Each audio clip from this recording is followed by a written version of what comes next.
नमस्ते विद्यार्थी मित्रों। आज हम कक्षा 12वीं विषय हिंदी का प्रयोजनमूलक हिंदी के जो भाग है भारत के पर्यटन स्थल एवं टूरिस्ट गाइड वो हम सीखेंगे। पर्यावरण पर्यटन मानव प्रकृति और संस्कृति के बीच एक रचनात्मक संपर्क स्थापित करता है और पूर्वोत्तर क्षेत्र के पर्यटन स्थलों तक लोगों को आकर्षित करने की इनमें अपार क्षमता है। पर्यावरण पर्यटन का विचार सन 2001 में भारतीय सर्वेक्षण विभाग ने शुरू किया और इस उद्देश्य से उसने 26 जियो पार्क चिन्हित किए। कैसे पर्यावरण पर्यटन છે એ માનવ પ્રકૃતિ અને સંસ્કૃતિનું વચ્ચે એક સંપર્ક સ્થાપિત કરે છે। એ લોકો એ બધાને એકબીજા વચ્ચે સાંકળી રાખે છે।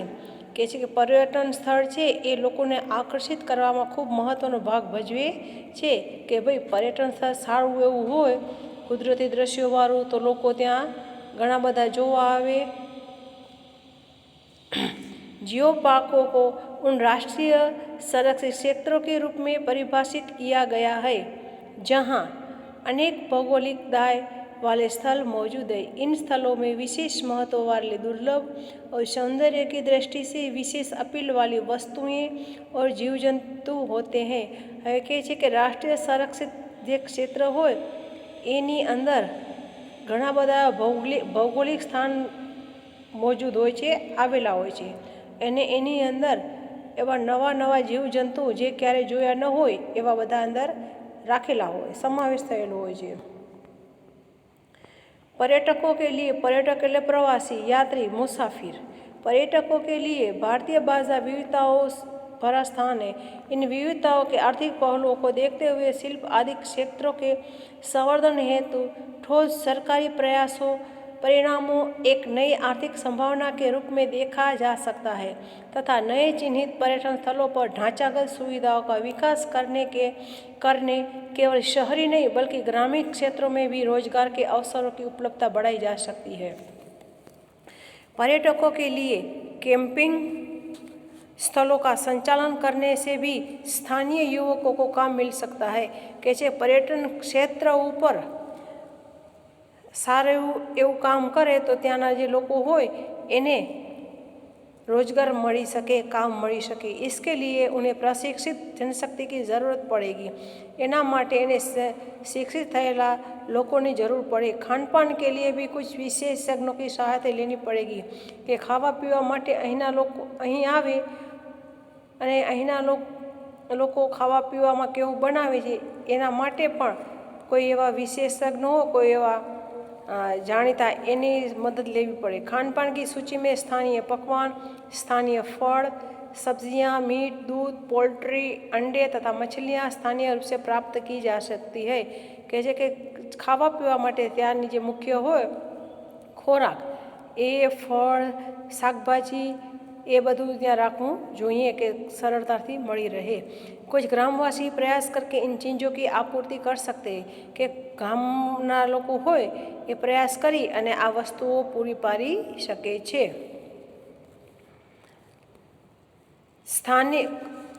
कुछ स्थानीय युवकों को गाइड के रूप में काम करने के अवसर मिल सकते हैं कि केटला एवा ત્યાંના રહેવાસી યુવક હોય એને માર્ગદર્શન આપવા માટેનું કામ મળી રહે છે કે ભાઈ આ મંદિર છે તો એની આ વિશેષતા છે એના વિશે એ યુવક જાણતો હોય તો એ સારી રીતે સમજાવી શકે। ये आने वाले पर्यटकों को अड़ोस पड़ोस की पहाड़ियाँ और जंगलों की सैर करा सकते हैं और स्थानीय वनस्पतियों और जीव जंतुओं ऐतिहासिक और पौराणिक स्थलों की तरह अपने समुदाय और लोक जीवन का परिचय दे सकते हैं। कहे छे कि त्यानो जे पौराणिक स्थल होय एनो इतिहास लोकोने एना जीवन परिचय भी आपी शके छे। स्थानीय पर्यटन स्थलों को रोचक ढंग से प्रस्तुत करके ये नाम कमा सकते हैं। स्थानीय बुनकर और कारीगर अपने उत्पाद प्रदर्शित करके पर्यटकों को आकर्षित कर सकते हैं। इन कारीगरों को अपने हस्तशिल्प और बनाए गए परिधानों को पर्यटकों के सामने प्रस्तुत करने के अवसर दिए जा सकते हैं। पर्यटन गरीबी दूर करने, रोजगार सृजन और सामाजिक सद्भाव बढ़ाने का सशक्त साधन है।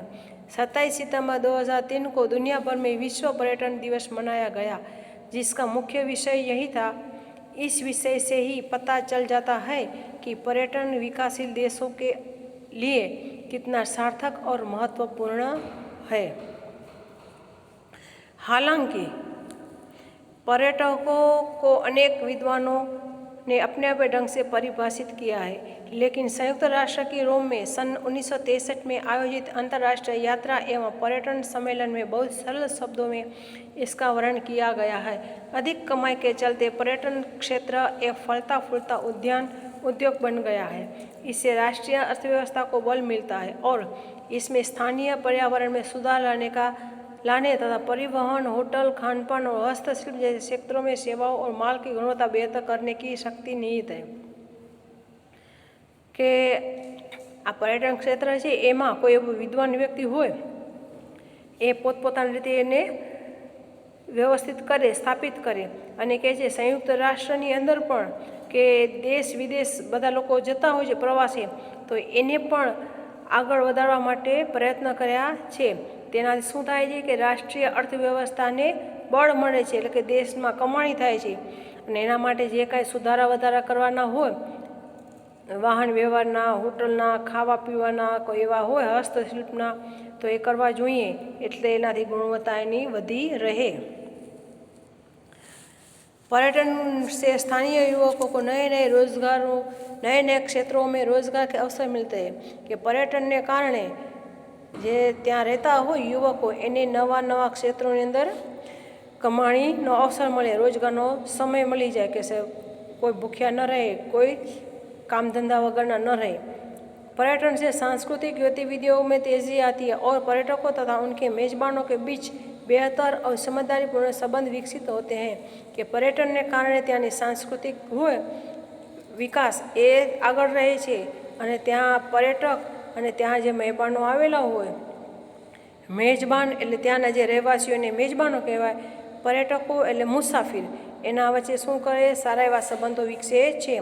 राष्ट्रीय स्तर पर इससे विदेशी मुद्रा की मोटी कमाई होती है, जो किसी भी देश के लिए महत्वपूर्ण है।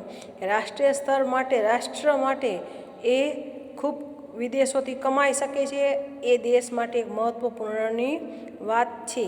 सच्चाई यह है कि दुनिया के 83% विकसित देशों में पर्यटन विदेशी मुद्रा अर्जित करने का प्रमुख साधन है।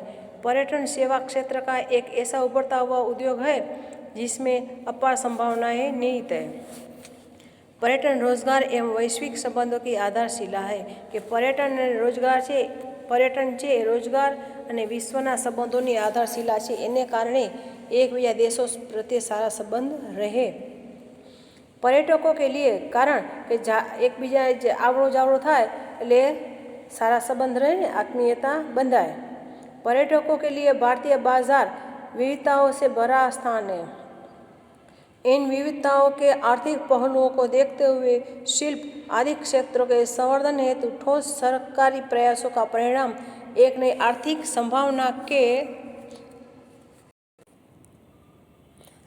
संभावना के रूप में देखा जा सकता है तथा नए चिन्हित पर्यटन स्थलों पर ढांचागत सुविधाओं का विकास कर न केवल शहरी बल्कि ग्रामीण क्षेत्रों में भी रोजगार के अवसरों की उपलब्धता बढ़ाई जा सकती है। कि पर्यटन के कारण सारी एवी सुविधा ने कारण फक्त शहर में नहीं पर गामड़ा में पण एनो रोजगारनो अवसर तक वधारी शकाय छे। पर्यटन संसाधनों, सुविधाओं, सेवाओं आदि प्राथमिकताओं को बढ़ाकर पर्यटन क्षेत्र सामने आ रही प्रतिस्पर्धात्मक बाधाओं को दूर कर इस उद्योग में विकास की और आर्थिक संभावनाओं की तलाश की जा सकती है। जम्मू मंडल के सबसे रमणीक और खूबसूरत पर्यटन स्थल पटनी टॉप में आने वाली की भीड़ देख यह आभास अवश्य होता है कि आखिर कुछ ऐसा तो है इसमें जो विश्व भर के पर्यटकों को आकर्षित कर पाने की शक्ति यह रखता है कि जम्मूनी अंदर है जे आपणुं रमणीय स्थल पटनी टॉप एनी अंदर खूब गर्दी जोवा मळे छे। प्रवासी लोको घणा आवे छे, देश विदेशथी અહીં આવે છે તો કહે છે કે એની અંદર કાંઈક એવું છે કે એને જોવા માટે વિશ્વભરથી લોકો અહીં પધારે છે। એટલે બધા જ પ્રકારની સગવડ હોય, પ્રવાસીઓને કાંઈ મુશ્કેલી ન પડે તો પ્રવાસીઓ અહીં આવે છે। हो भी क्यों न हो, सब कुछ तो है इस स्थल में जिसे पाने के लिए पर्यटक कश्मीर में जाते हैं। उस कश्मीर में जिसे धरती का स्वर्ग कहा जाता है કે કાશ્મીરની અંદર આવે છે એ કાશ્મીરમાં કે જેને ધરતીનો સ્વર્ગ કહેવામાં આવે છે અને આપણે એવા નસીબવાળા છીએ કે કાશ્મીર આપણા ભારત દેશમાં આવેલું છે। सीमावर्ती राज्य जम्मू कश्मीर के जम्मू मंडल में जम्मू श्रीनगर राष्ट्रीय राजमार्ग पर जम्मू से 108 किलोमीटर की दूरी पर स्थित यह रमणीय और प्राकृतिक सौंदर्य से भरपूर स्थल समुद्र तल के 6400 फीट की ऊंचाई पर है, जहां लंबे लंबे चीड़ और देवदार के पेड़ हर उस शख्स को अपनी ओर आकर्षित करते हैं जो प्रकृति प्रेमी हो। કહે છે કે આ સીમાવર્તી રાજ્ય છે ત્યાં કહે છે એવા સરસ મજાના ઝાડ આવેલા છે, ચીડના લાંબા લાંબા અને દેવદારના વૃક્ષો કે જે લોકોને પોતાના તરફ આકર્ષિત કરે છે અને અહીંની રમણીય અને કુદરતી સૌંદર્ય તો બહુ સરસ છે અને સમુદ્રને 6400 फुट ऊंचाई पर आवेलू छे। इसके अतिरिक्त साल भर इसकी खूबसूरत ढलानों पर जमी रहने वाली बर्फ भी पर्यटकों को अपनी ओर खींच लेने की शक्ति रखती है। मंदिरों की नगरी जम्मू से 108 किलोमीटर की दूरी पर स्थित इस पर्यटन स्थल तक पहुंचने के लिए जम्मू से आम यात्री बस और टैक्सी का प्रयोग किया जा सकता है। हालांकि अब तो विश्व प्रसिद्ध तीर्थ स्थल वैष्णवी देवी के आधार शिविर कटरा से भी यात्री बसें मिल जाती हैं जो आने वालों को पटनीटॉप तक घुमाकर लाती है। जम्मू से पटनीटॉप की यात्रा 3.5 घंटों की है, मगर इसे अपनी इच्छानुसार बढ़ाया भी जा सकता है। उधमपुर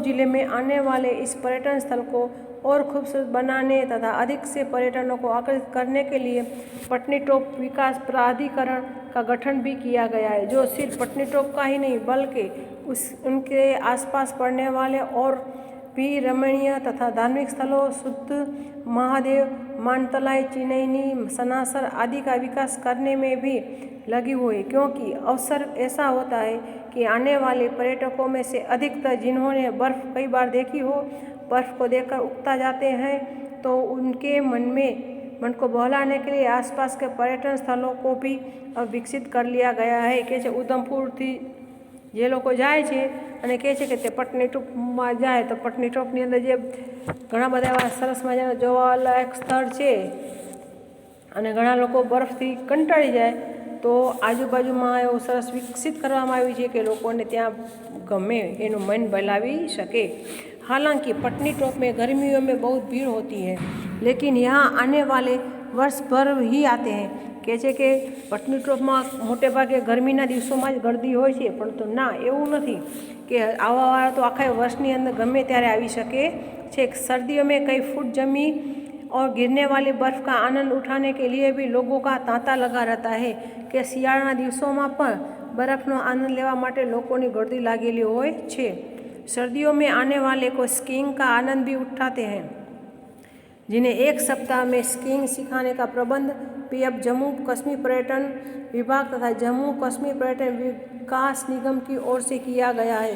नाम मात्र के खर्चे पर राज्य में कश्मीर के पहलगाम के क्षेत्र के उपरांत पटनीटॉप को स्कीइंग स्थल के रूप में याति प्राप्त करवाने में पर्यटन विभाग के जम्मू विंग का अच्छा खासा सहयोग रहा है। विभाग की मेहनत ही है आज पटनीटॉप में स्कीइंग और पैराग्लाइडिंग करने वालों की भीड़ भी लगी रहती है। हालांकि स्कीइंग के लिए तो पटनीटॉप की सबसे ऊंची पहाड़ी पर बनी छोटी और बड़ी स्लोपी का प्रयोग किया जा रहा है, तो पैराग्लाइडिंग के लिए पटनीटॉप के साथ लगते नथाटॉप और सनासर क्षेत्र का जो आज भी खूबसूरती की एक मिसाल है। पर्यटन विभाग की ओर से अन्य स्लोपी की तलाश तथा उनका विकास किया जा रहा है तथा ताकि स्कीइंग तथा पैराग्लाइडिंग करने के लिए आने वालों की भीड़ से निपटा जा सके। पर्यटन विभाग की ओर से स्कीइंग तथा पैराग्लाइडिंग के साल में 3 से 4 कोर्स करवाए जा रहे हैं और वह भी नाम मात्र खर्चे पर। लेकिन इतना अवश्य है कि स्कीइंग के लिए जनवरी फरवरी तो पैराग्लाइडिंग के लिए अक्टूबर की प्रतीक्षा करनी पड़ती है, क्योंकि इसी समय के दौरान अधिक आनंदित हुआ जा सकता है। स्कीइंग और पैराग्लाइडिंग के साथ ट्रैकिंग तथा रॉक क्लाइंबिंग करने की इच्छा रखने वाले भी पत्नीटॉप में अपनी इच्छा पूर्ति करते हैं, जिनके लिए भी सप्ताह भर के कई कोर्स करवाए जाते हैं। કહે છે કે બરફ ઉપર બધા હાલે છે, આપણે ઘણી બધી ફિલ્મોમાં જોયું છે કે સ્કીઇંગ કરે છે તો એ કરવા માટે ત્યાં ખૂબ ગરદી લાગેલી હોય, એનો વધારે પણ વિકાસ થાય એ માટે ત્યાંના લોકો પ્રયાસ કરી રહ્યા છે। पिछले कई सालों से इस पर्यटन स्थल के विकास में जुटे जम्मू पर्यटन विभाग की ओर से आसपास के क्षेत्रों के कई स्कूली छात्रों और अन्य बेरोजगारों को इन सभी रोमांचक खेलों का प्रशिक्षण देकर प्राप्त शिक्षक के रूप में तैयार किया गया है। पर्यटन विभाग की योजना के अनुसार इससे स्थानीय लोगों को रोजगार भी मिलेगा और वे आने वाले पर्यटकों को इन पत्नीटॉप में आकर पर्यटक अपने आप को कश्मीर में पाता है, क्योंकि पत्नीटॉप की समुद्र तल से ऊंचाई श्रीनगर से भी अधिक है और जम्मू श्रीनगर राजमार्ग के बीच पत्नीटॉप ही एक ऐसा स्थान है जो सबसे ऊंचा है और सुबह सवेरे पड़ने वाली धुंध व कोहरे એટલે કે झाकड़ के बीच सुबह की सैर अपना ही आनंद होता है। लेकिन इतना अवश्य है कि आने वालों को अपने साथ गर्म कपड़ों का इंतज़ाम करके आना चाहिए, चाहे वे गर्मियों में क्यों न आए। पत्नीटॉप में दिन का प्रत्येक पहर अपने आप में मनोहरी छटा से लिपटा होता है, जिसका आनंद लोग अपने तरीके से उठाते हैं।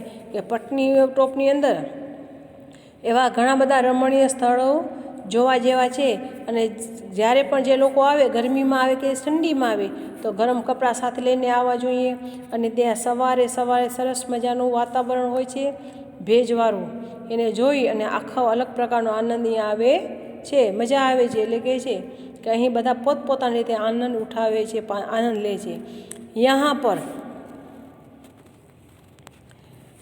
यहाँ पर ठहरने के लिए जैसे कई प्राइवेट होटल है और सरकारी व्यवस्था भी है। राज्य पर्यटन विभाग और पर्यटन विकास निगम के कई बंगले हटे आदि है जहां पर्यटक रात गुजार सकता है। हालांकि अधिकतर पर्यटन दिन भर सैर सपाटा करके उपरांत वापस लौट जाते हैं। यहाँ पर आने वालों की भीड़ कितनी है यह इसी से स्पष्ट है कि गत वर्ष दिन में जाकर शाम को वापस लौटने वालों का आंकड़ा 6 लाख को भी पार कर गया है। और ऐसा भी नहीं है कि सिर्फ स्वदेशी पर्यटक ही पत्नीटॉप में आते हैं, बल्कि विदेशों से भी लोग इसी सुराज्य पहाड़ियों और मनोहरी छटा का आनंद उठाने के लिए आ रहे हैं। એવું નથી कि દેશના જ લોકો આવે છે, પણ બહારથી પણ અહીં આવે છે। નાગાલેન્ડ पर्यटन प्रकृति का अद्भुत चमत्कार। હવે નાગાલેન્ડ વિશે કે ત્યાં શું જોવા જેવું છે। डेस्टिनेशन आकर्षण होटल फोटो नक्शा। खूबसूरत वादियों के बीच भारत के उत्तर पूर्वी क्षेत्र में बसा एक छोटा सा राज्य है नागालैंड। यह भूमि है विनम्र लोगों की, किसानों की, प्राकृतिक सौंदर्य की, रोचक इतिहास और अद्भुत संस्कृति की। यहाँ का वन्य जीवन तथा समृद्ध वनस्पति और मनमोहक प्रकृति आपको मोहित करने के लिए पर्याप्त है। यह सब और भी बहुत सारे रहस्य छुपे हैं इस छोटे से प्रदेश में जो नागालैंड कहलाता है। अगर आपको सुंदरता से प्यार है तो यह रहस्यमय भूमि आपको चकित करने में पूरी तरह से सक्षम है। इसकी प्राकृतिक सुंदरता के कारण नागालैंड को पूर्व का स्विट्जरलैंड भी कहा गया है। सांस्कृतिक विरासत में परिपूर्ण नागालैंड पर्यटकों के लिए किसी स्वर्ग से कम नहीं। अगर साफ शब्दों में कहा जाए तो नागालैंड की यात्रा आपको वास्तव में माँ प्रकृति की गोद में ले जाएगी। कि નાગાલેન્ડની અંદર નાગાલેન્ડ છે ભારતના પૂર્વ ક્ષેત્રે આવેલું ઉત્તર પૂર્વ ક્ષેત્રે આવેલું નાનું રાજ્ય છે અને અહીંના લોકો વિનમ્ર છે, ખેડૂત છે અને કુદરતી સૌંદર્યથી અહીં આકર્ષિત આ રાજ્ય છે કે આની અંદર સમૃદ્ધિ વનસ્પતિ પછી એવું કુદરતે છુપાવેલું રહસ્ય અહીં જોવા મળે છે કે તમે અહીં આવો, તમને કાંઈ એવું જોવું હોય રહસ્યવાળું તો તમે અહીં આવી શકો છો. એને પૂર્વનું સ્વિટ્ઝરલેન્ડ પણ કહેવામાં આવે છે. અહીં પ્રકૃતિની ગોદ, અહીં કુદરતી સૌંદર્ય ઘણું બધું સમાયેલું છે. माँ प्रकृति और जीवंत नागालैंड।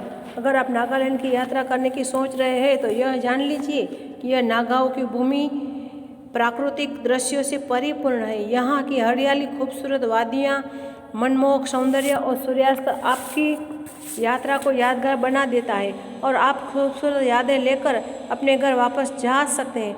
अगर आप प्रकृति में रुचि रखते हैं तो नागालैंड से अच्छी कोई जगह और क्या होगी। नागालैंड का भूगोल एवं जलवायु એટલે કે નાગાલેન્ડનો વિસ્તાર અને એનો હવા પાણી કેવા હોય છે। નાગાલેન્ડ अधिकांश પહાડી ઇલાકા है કે ત્યાં પહાડી વસ્તી છે, જેમ કેમ આપણે કચ્છનું રણ છે એવી રીતે। यह पश्चिम में असम, दक्षिण में मणिपुर और उत्तर में अरुणाचल प्रदेश से घिरा हुआ है कि એની પશ્ચિમમાં असम राज्य, દક્ષિણમાં મણિપુર, उत्तરમાં अरुणाचल प्रदेश थी घेराયેલું છે। इस खूबसूरत राज्य में कुल 7 प्रशासनिक जिले हैं जिनमें 16 प्रमुख जनजातियों का निवास करती है। और इस हर भर राज्य के जलवायु के बारे में क्या कहा जाए। यह मनमोहक भूमि यह दावा करता है कि यहाँ का जलवायु इतनी अच्छी है कि साल के किसी भी समय या मौसम में आप नागालैंड की यात्रा कर सकते हैं। કે તમે અહીંના આબોહવા કે અહીંના હવા પણ એવા સારા છે કે તમે વર્ષમાં ગમે ત્યારે ગમે એ સિઝનમાં અહીંની यात्रा કરી શકો છો। भोजन, लोक संस्कृति। नागालैंड में अधिकतर मछली और मांस खाया जाता है। यह विभिन्न जनजातियों द्वारा अलग अलग तरीके से पकाया और खाया जाता है। नागाओं के लोकप्रिय व्यंजनों में उबली सब्जियां, मांस से बने व्यंजन और चावल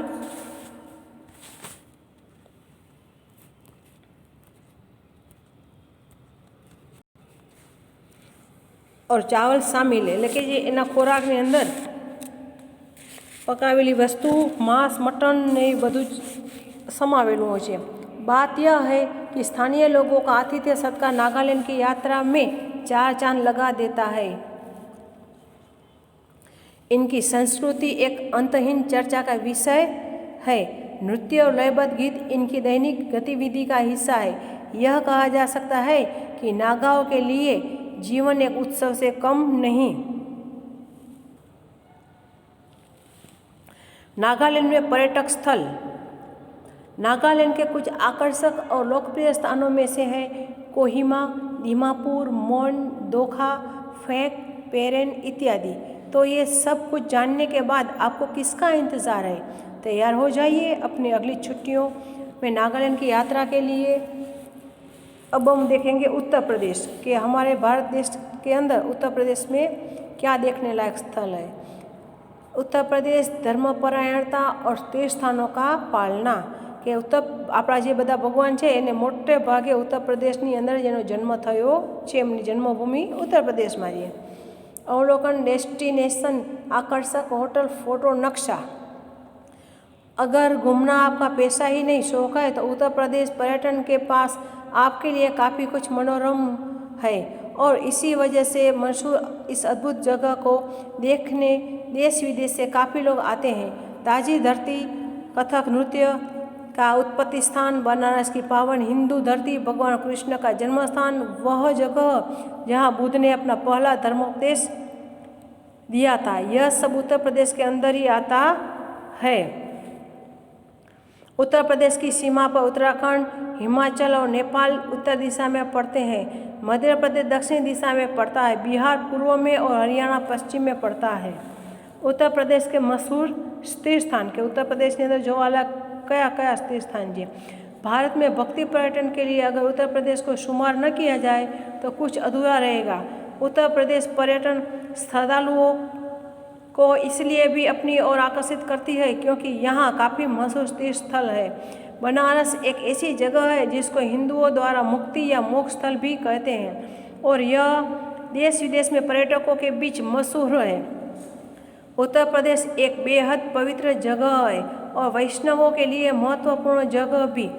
भगवान कृष्ण और राम की जन्मभूमि क्रमशः मथुरा और अयोध्या भी उत्तर प्रदेश में ही है।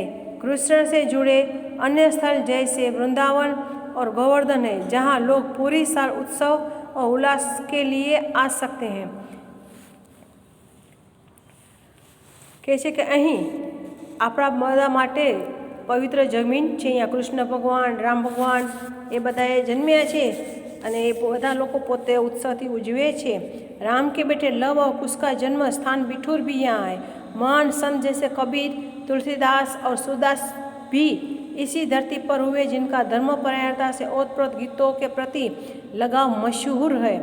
इलाहाबाद એટલે પહેલાં એનું નામ શું હતું? પ્રયાગરાજ। જ્યારે મોગલોનું મુસ્લિમોનું શાસન આવ્યું ત્યારે એનું નામ બદલાવી અને ઇલાહાબાદ કરી નાખ્યું।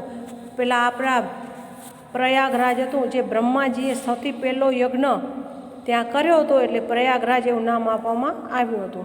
सबसे पुराने शहरों में गिना जाता है और यहीं पर 3 महत्वपूर्ण और पावन नदियाँ गंगा, यमुना और सरस्वती का संगम होता है। इस जगह पर मशहूर कुंभ मेला लगता है, जो देश और विदेश से भक्तों, यात्रियों और तस्वीर प्रेमियों को अपनी ओर आकर्षित करती है।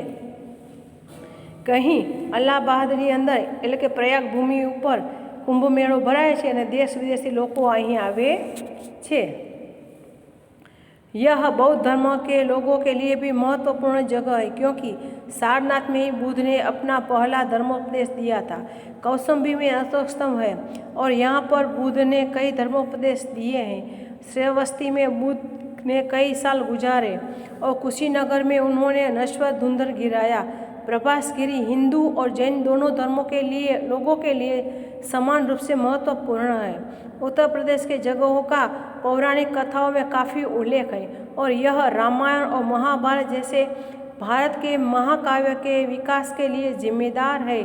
कि અહીંના જે પૌરાણિક કથાઓ છે એ રામાયણ, મહાભારત એવા બધા મહાકાવ્યો માટે અહીંથી લખાયેલા છે। આને યાદ સંપર્કમાં રાખીને એને સ્થાને જે મોટા મોટા મહાકાવ્યો લખાયા છે એ આને આધારે છે, આ ભૂમિને આધારે।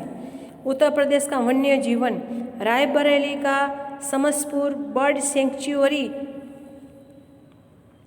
Dudhwa bird sanctuary, Chambal wild life sanctuary, Dudhwa राष्ट्रीय उद्यान कुछ ऐसी जगह हैं जो पशु प्रेमियों को बरबसी अपनी ओर खींचती है और यह उत्तर प्रदेश पर्यटन को संपूर्ण बनाता है। कि અહીંની જે જોવાલાયક છે વન્ય જીવન એ अलग प्रकारનું અનેરું છે, બધાથી જરા હટકે છે। ऐतिहासिक चित्रांकन, उत्तर प्रदेश अपने सुंदर और श्रेष्ठ ऐतिहासिक स्मारकों की बदौलत देश और विदेश पर्यटकों को अपनी ओर तरफ खींचता है। आगरा के ताजमहल के अलावा झांसी, लखनऊ, मेरठ और अकबर द्वारा बनाया गया फतेहपुर सिकरी, प्रतापगढ़, बाराबंकी, जौनपुर, महोबा, एक छोटा खेती प्रधान गांव देवगढ़ उत्तर प्रदेश के कुछ ऐसे क्षेत्र हैं जो इतिहास और संस्कृति के बारे में काफ़ी कुछ बयां कर जाते हैं। કે છે આ બધી વસ્તુઓ છે એ શું છે? ऐतिहासिक છે, ये જોવાલાયક स्थान છે। उत्तर प्रदेश की जगह जैसे अलीगढ़, जो अलीगढ़ मुस्लिम यूनिवर्सिटी की वजह से एक महत्वपूर्ण ज्ञानपीठ है। बनारस, लखनऊ, मेरठ, झांसी, गाजियाबाद, कानपुर, गोरखपुर, नोएडा उत्तर प्रदेश पर्यटन के लिए मशहूर शहर है। उत्तर प्रदेश की संस्कृति, खाना और पंथ, भारत के महत्वपूर्ण नृत्य कलाओं में से एक कथक की शुरुआत यहीं से हुई थी। भारत के दूसरे क्षेत्रों की तरह उत्तर प्रदेश की अपनी संस्कृति है और यहाँ गीत और नाच का प्रचलन ज़्यादा है।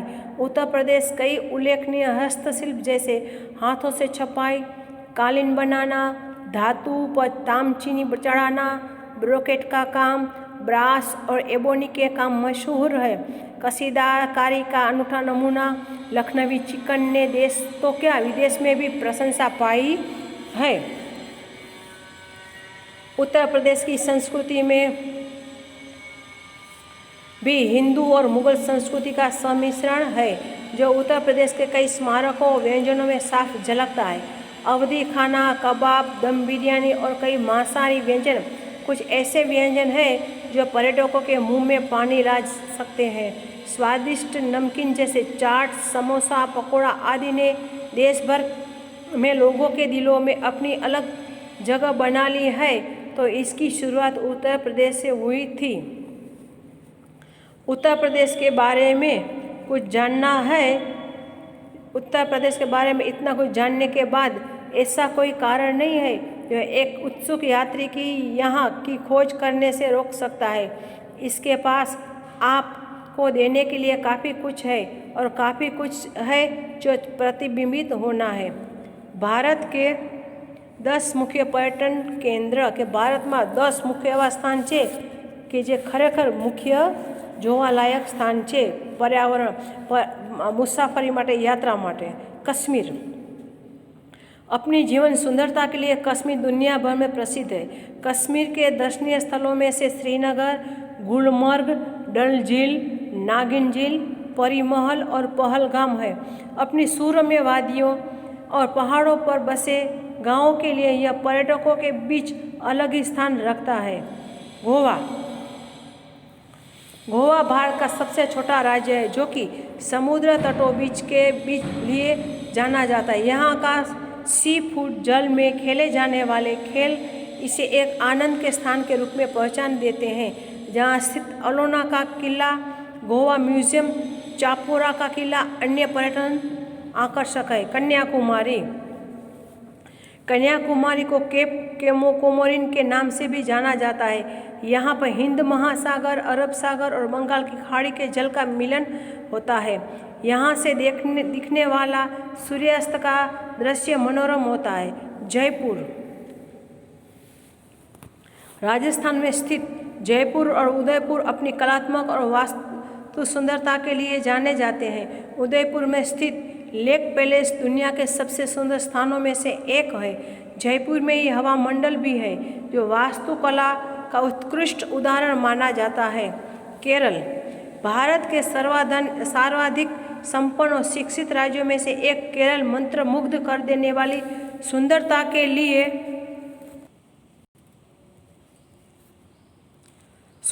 लिए भी जाना जाता है। यहाँ फैली हरी भरी सुंदरता और नदियों में बोटिंग कापना अलग ही आनंद है।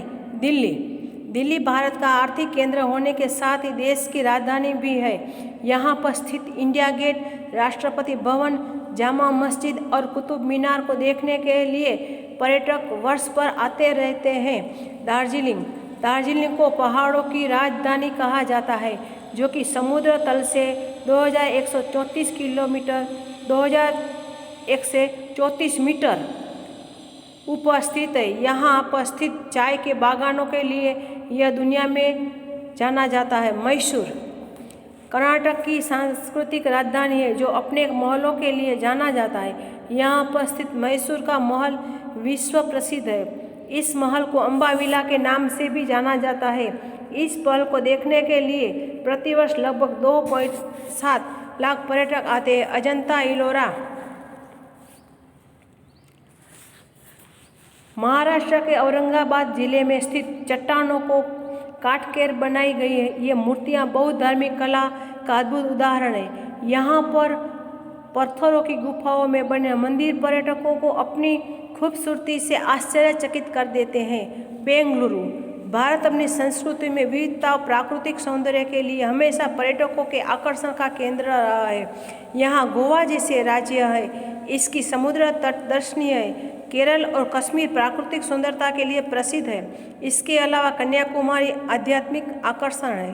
पुरी, कोणार्क, द्वारका, सोमनाथ, गिर, ऊटी, कोडाईकनाल, मैसूर, बेंगलुरु आदि अनेक प्रमुख पर्यटन स्थल हैं। राजस्थान भारत की ऐतिहासिक धरोहर से परिपूर्ण राज्य है तो ताजमहल आगरा में पूरे भारत में फैली विविधता, सौंदर्य और आकर्षण बरबसी दुनिया भर वे पर्यटकों को अपनी ओर खींच लेता है। धन्यवाद विद्यार्थी मित्रों।